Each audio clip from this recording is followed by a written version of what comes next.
হ্যাঁ, এটা একটু হয়তো ক্ষতিকর ছিল, বাট কি করার ছিল আসলে ওই সময় রোসো এবং ডিভিলিয়ার্স আসলে ভালো ব্যাটিং করতেছিল মিডল ওভারগুলোতে। তো তখন আসলে আমাদের মেন বোলারদেরকে একটু ইউজ করছে।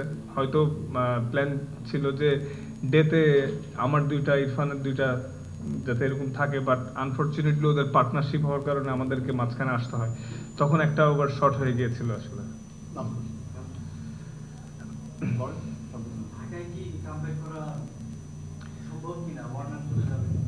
ডেফিনেটলি ওয়ার্নার চলে যাওয়াতে টিম স্পিরিটে একটু ঘাটতি পড়তে পারে, বাট ইটস ওকে।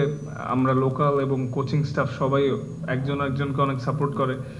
তো ওর পরিবর্তে জেসন রয় আসতেছে, আশা করি ও ভালো কিছু করবে ইনশাল্লাহ। তো এখনো আমরা টুর্নামেন্টের বাইরে চলে যাইনি। 7টায় 2টা জিতেছি, এখনো 5টা ম্যাচ আছে। তো আল্লাহ যদি চায় অবশ্যই আমরা বাউন্স ব্যাক করতে পারবো ইনশাল্লাহ। চিটাগাংয়ে খেলা আছে, ঢাকায় খেলা আছে। আমার বিশ্বাস আমরা এখনো ভালো কিছু করব এই টুর্নামেন্টে।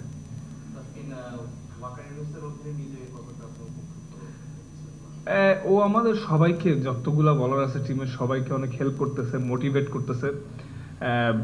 কিছু কিছু গ্রিপ সুইং এর ভ্যারিয়েশন এগুলোতে হেল্প করতেছে। আসলে সত্যি কথা বলতে একটা জিনিস শিখতে না একটু সময় লাগে, কিন্তু মিডল অফ দ্য টুর্নামেন্টে চাইলেই ফাট করে একটা জিনিস শেখা যায় না। বাট আমি চেষ্টা করতেছি ওর থেকে নোট ডাউন করে রাখার, ও যে টিপসগুলো দিচ্ছে আমাকে।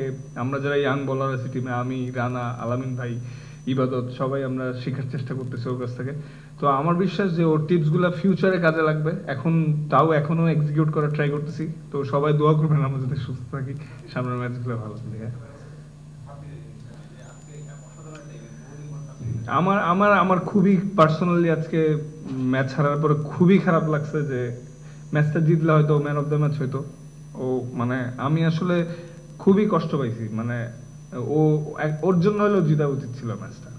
ঠিক আছে, ঠিক আছে।